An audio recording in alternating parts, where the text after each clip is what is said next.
Okay, everybody, in this lesson, we're going to be doing the gallbladder, the pancreas, and the small intestine. I've actually gotten started on the gallbladder, so let's do a quick review. The last thing organ you should have touched on was the liver. Following the liver, you have the gallbladder. Food does not enter the gallbladder, so it is an accessory organ. It is located underneath the liver, and the gallbladder stores bile until needed. It doesn't make bile, it stores bile.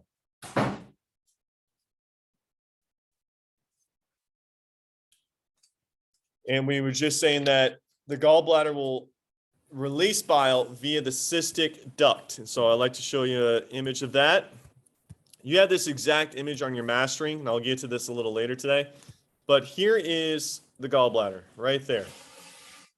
This duct that I'm shading in black, this is the cystic duct.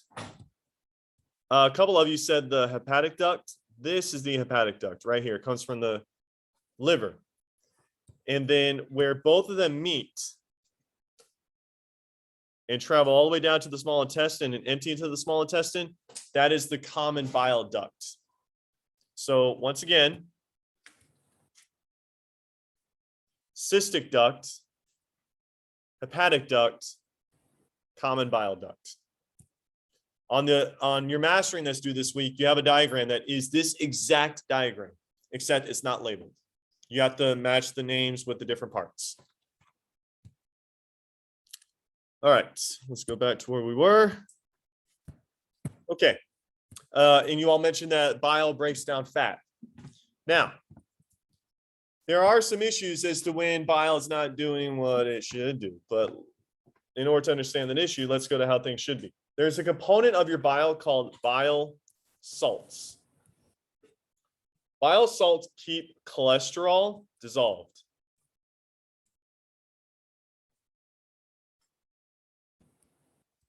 That's what they do. Cholesterol is a derivative of fat. So if you have food that is high in cholesterol or high in fat, bile is going to break that down. Now, if there's too much cholesterol,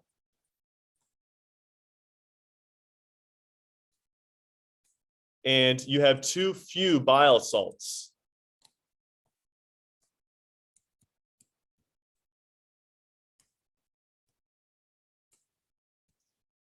this can result in a condition that produces gallstones. You may have heard of kidney stones, and we can discuss kidney stones in the next unit. But for now, you can actually get accumulations, hard little bodies, little pebbles, if you will, of cholesterol and other solutes that will start to just form together to make these gallstones that can fill up your gallbladder. And this can be bad for several reasons. If you have gallstones that are developed within your gallbladder, this can obstruct the flow of bile. Bile will not be able to appropriately exit your gallbladder. And then you're going to have a lot of trouble not only digesting fat, but other nutrients too. And I'll tell you why other nutrients, not just fat.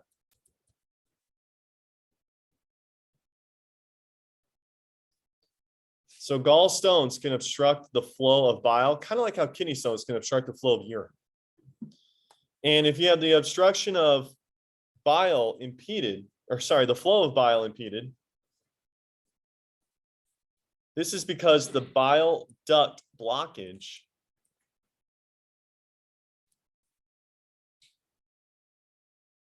prevents bile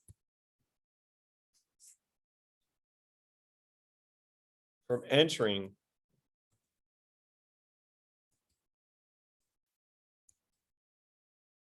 the small intestines. Food does not enter your liver. Food does not enter your gallbladder. Your liver produces bile. Your gallbladder stores it. How does the food mix with the bile? Your gallbladder empties the bile into your small intestine, your duodenum to be specific, right at the beginning of your small intestine. In fact, the majority of digestion and absorption is your small intestine. We'll get to that momentarily. And if I can go back to this diagram for you all, I'd like you to follow the path here. Bile is going down here, down, down, down, down, down, down, down. Look where it empties. It empties into your duodenum, your small intestine. Now, check this out. Let's say every little black circle I'm making is a gallstone. Gallstones can get into your cystic duct, and they can even get into your common bile duct. And here's where it can not only affect your gallbladder, it can affect your pancreas too. And I'll get to this in a little bit. Your pancreas also produces digestive juices, and it travels down this duct here called your pancreatic duct. And I'm highlighting in red. Notice that your pancreatic duct and your bile duct meet. What if you had a gallstone right here? Not only will that stop bile from flowing into your duodenum, it's going to stop pancreatic enzymes from going into your duodenum too. So gallstones are definitely not good. Oops. So there are a couple ways that you can actually resolve this issue. One, they have a device that can actually focus sound waves on your abdomen and try to dissolve the gallstones. They do the same thing with kidney stones and try to use sound waves to just disintegrate it. If that doesn't work, then you may have to have surgery. And more intensely, you may have to have your gallbladder removed. Now, you can live a life without a gallbladder, but if you did, what nutrient in your food do you suppose your doctors will tell you to cut back on so you don't need bile as much as you used to because now you have no gallbladder? Yeah, your doctor will tell you need to cut back on the fat because you don't have a gallbladder anymore. Gallbladder holds bile.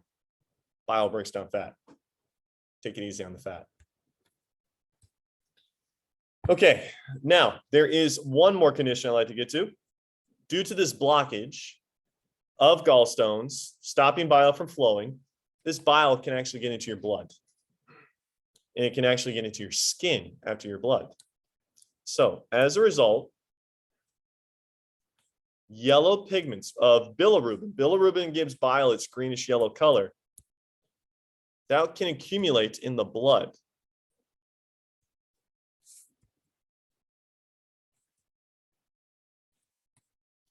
And that pigment, those pigments are deposited in the skin. And it can cause your skin and your eyes to start to turn a yellowish golden color. Because especially if you're white, it's going to be more noticeable. It's like seeing a stain on a white shirt is more noticeable than seeing a stain on a black shirt. Your eyes are white. The sclera, the whites of your eyes, that can be stained. Your skin can be stained. This condition is a sign of liver dysfunction. Do any of you know what it's called? Jaundice. My grandmother died of liver disease, and there was a photo of me, my sister, and her. And my sister and I were obviously kids. We look healthy. Next to my grandma, she was like, "Oh my God, this woman's yellow. It's like Simpsons yellow." And so I want to show you a couple pictures of gallstones, and then I'll show you a picture of jaundice. And it's in the eyes, it's in the skin. It's a sign of perhaps liver issues. Sam, you had your hand up a moment ago. Yeah, what causes people to throw up? Well, we say bile, but it's really not bile, because bile is secreted in your small intestine. What you're throwing up are hydrochloric acid and pepsin. So it's a misname. Okay, so I'm going to switch over to the internet here. I think I have some pictures already here for you. Take a look at these. That's a gallbladder filled with gallstones. They look like actual little pebbles. Look at all that. Basically, that gallbladder can't function anymore. It is filled up. That's too much cholesterol and not enough bile salts to dissolve the cholesterol. Here's another one. They look like little peas. When we get to the pig next week, eventually you all will remove the liver. And I told you last week, you're going to be astonished how big the liver is. And underneath the liver, you'll find the gallbladder. So this is a great image right here. Here's your gallbladder. There's the cystic duct, and there's the common bile duct. And notice how the stones can not only stop the flow of bile, but look there, it can stop the flow of pancreatic juices too. And that's really bad. And so it's very important to get these dissolved or get them removed entirely. So let me see if I can find it. I don't have a picture of jaundice, so let's look that up. Have any of you ever seen a person in real life with jaundice? All right, so let's see if I can find one.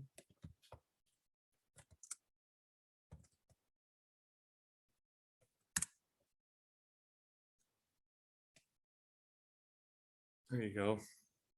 There's some images. You can see that older person there, definitely yellowing of the skin, yellowing of the sclera, the eyes, all signs that you have toxins in your blood and your liver's not doing its job. So it can be a sign of liver dysfunction. It could be a sign of what's it called? Cholelithiasis, the gallstones. Yes. How do you get it as a baby? I'm not sure. I've been asked that already. I have to look that up. Why do you get it as a baby? Let's see. Oh, there might be some right here.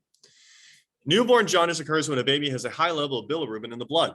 Bilirubin is a yellow substance that the body creates when it replaces old red blood cells. The liver helps break down the substance so it can be removed from the body. The stool, we talked about that. I was on your video on Friday, how indirectly your poop is brown because of bilirubin, and bilirubin is obtained from old blood. Let's find out. I've been wondering about this myself, so let's Google it. When in doubt, Google it. What causes jaundice in babies? So I guess some babies may just be born with too much bilirubin. And bilirubin is what gives bile its color. All right. So everybody just has differences. I guess some just have abnormally high levels of bilirubin in the blood. All right, let's continue. Let's move on to the pancreas now.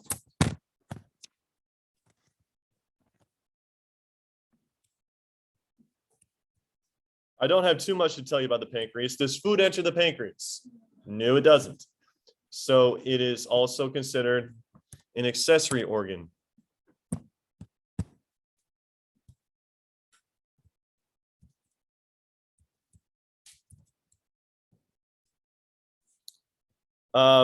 It is considered an endocrine gland and an exocrine gland.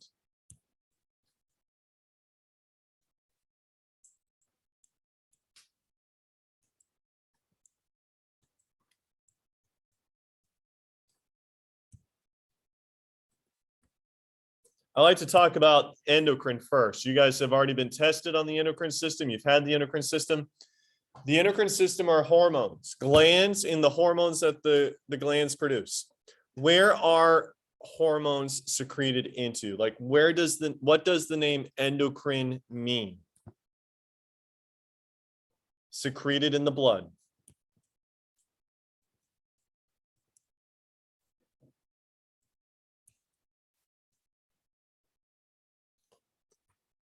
Now, think about the pancreas. Can you recall, Lily, you're not allowed, the two hormones that you were taught your pancreas produces? I'll give you a hint. One hormone elevates your blood sugar levels. The other hormone lowers your blood sugar levels. Insulin and glucagon. Those are the two from the pancreas that you learned. Those are hormones.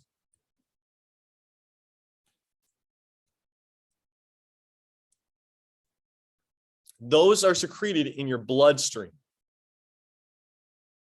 But now where is exocrine secreted? Out of the blood. That's great. Last period, a lot of kids are just racking their brain on the skin, in your urine. Like, they were saying all this crazy stuff. I go, just not your blood. Your sweat glands secrete onto your skin. That's exocrine. Your salivary glands secrete in your mouth. That's exocrine. Your pancreas's exocrine function is to secrete in the small intestine. So this is secreted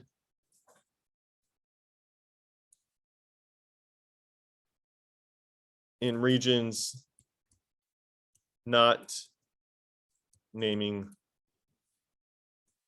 the blood. And because this is a digestive enzyme, in this case, it's going to be the small intestine.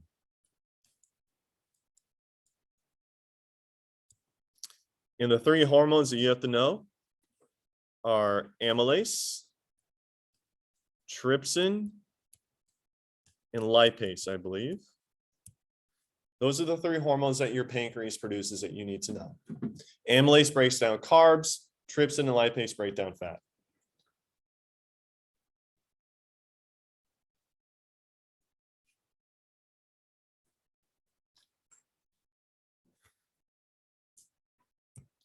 Your pancreas is located behind the stomach.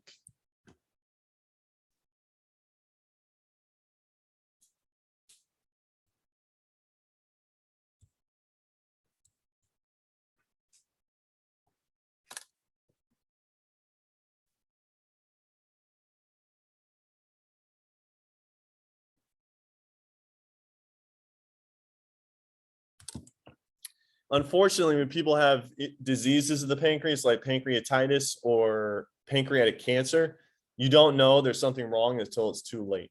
It's really hard to get to. Some famous people have had pancreatic cancer. You've had the inventor of Apple computers, Steve Jobs, he died of pancreatic cancer. The host of Jeopardy for 30 years, he died of pancreatic cancer. My fiance's dad died of pancreatic cancer. It's once you get that diagnosis, it's pretty much just a matter of time. There's really not a whole lot of coming back from that. How many pancreases do you have? One. You only have one. And we have not invented a pancreatic transplant. We can do a liver transplant. We can do a heart transplant. We can do a kidney transplant. We have not figured out how to do a pancreatic transplant. It is very important because it's tied up to so many blood vessels because it's not only exocrine, it's endocrine. So that's really tough. It's so many blood vessels that it secretes into. All right, the last one. Its digestive enzymes are released into the small intestine via the pancreatic duct.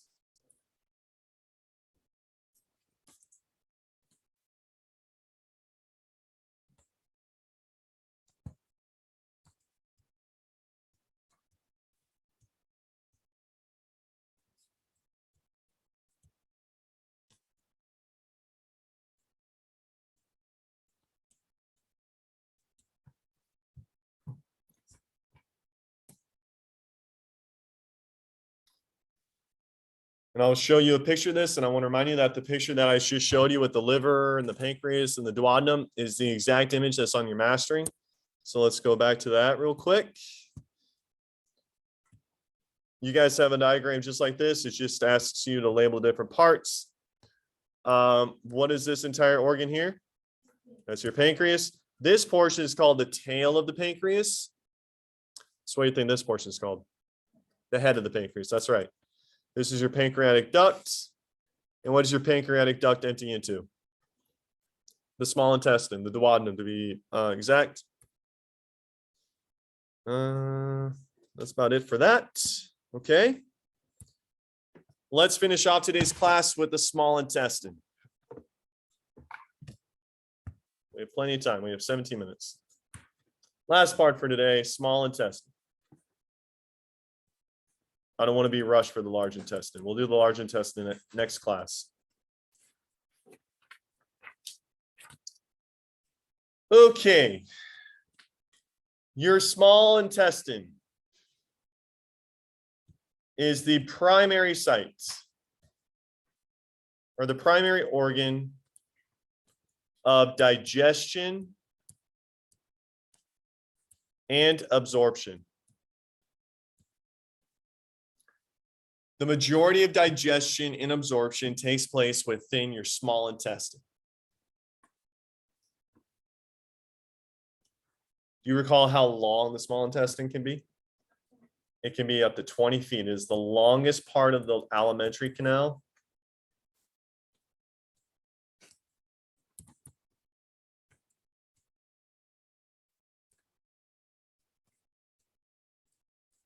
It is up to 20 feet. 20 feet is like going from Lillian over there to Tyler over there. Pretty long. And something else I'll have you do when we dissect is you will not only be removing the pig's and small intestine, but you will be unraveling it and you will open it up. and you'll see what I'm about to describe to you inside. Your small intestine has 3 parts, 3 sections. What's the top part called? The duodenum. The middle, jejunum, and the last part, ileum. The ileum connects to your large intestine, which we'll get to next class.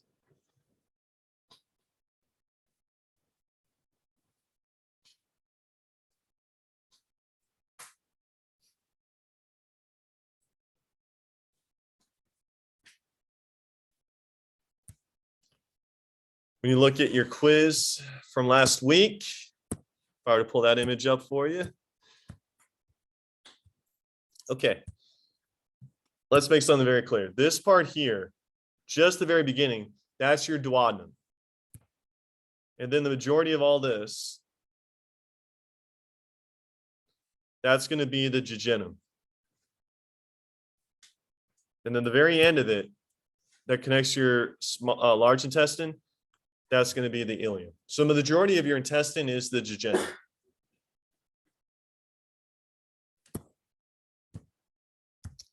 Okay. Finally, microscopic anatomy. There's a very, very important aspect of its internal anatomy and microscopic anatomy that I want you to know.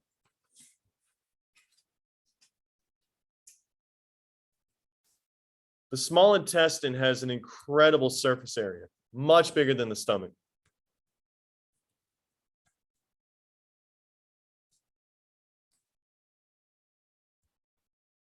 Do you recall those folds were called in the stomach that allowed the stomach to stretch out?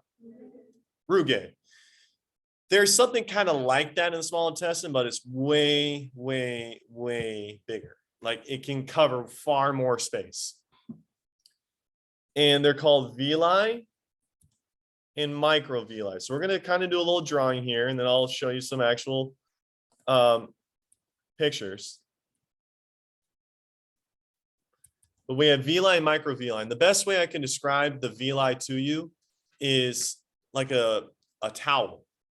Is if you look at the surface of a towel, it has little tiny fuzzies that are all on the surface of it that absorb the water when you're covered in water. I'm going to try to draw the villi for you. And what we're going to do is I'm going to draw a gross image.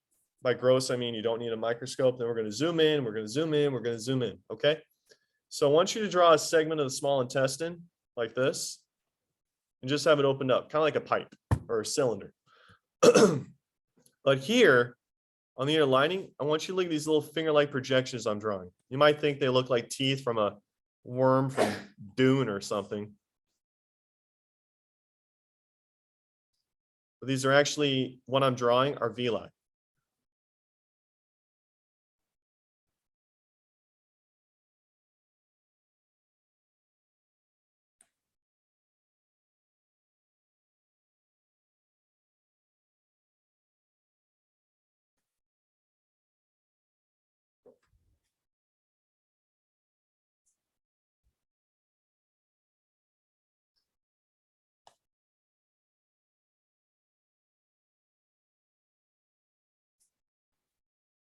Okay. What do you call the empty area within a hollow organ like a blood vessel, the esophagus, stomach, all just the empty void inside? Good. That's called the lumen. So you have the empty void inside the hollow space.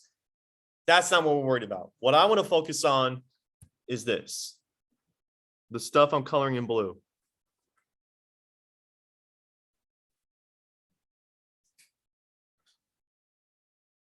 What I'm coloring right now is the villi.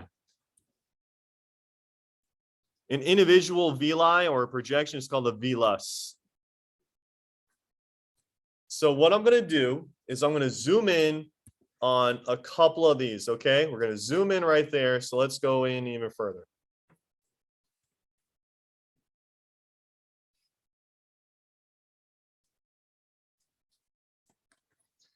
These are called villi or villus. And within the villi, you have blood vessels. The blood vessels will take the monomers that we eat and digest, they will absorb into your bloodstream. So these are blood vessels. These two structures are called villi. And this is the site of absorption. When you have a protein shake, this is where the protein gets absorbed into your bloodstream. When you eat a cheeseburger, this is where the fat gets absorbed into your bloodstream. When you have Easter candy, this is where the sugar absorbs into your bloodstream. This is where it happens. And it goes into your bloodstream, and then it goes everywhere in your body. So Noah is doing leg day with the basketball team. He's working on his quads. His muscles are just screaming sore. He has a protein shake. That protein will go into his esophagus, will go into his stomach, and then his small intestine, and that's where it absorbs to his bloodstream. And then that protein will go to his muscles and help his muscles heal and hopefully get bigger and stronger. That's the idea. But we're going to go one step even further. We're going to zoom in on this. Okay? And on the surface of the villi,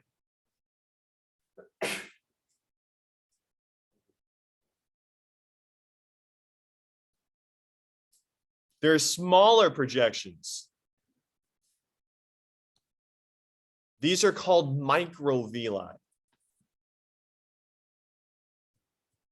So you have projections on top of the projections. This is why the surface area of the intestines is so big. It has the same surface area as a tennis court.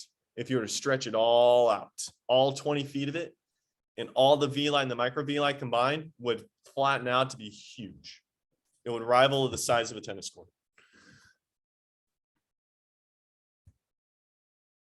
So these villi and these microvilli is all about absorbing nutrients. And this is the villi here.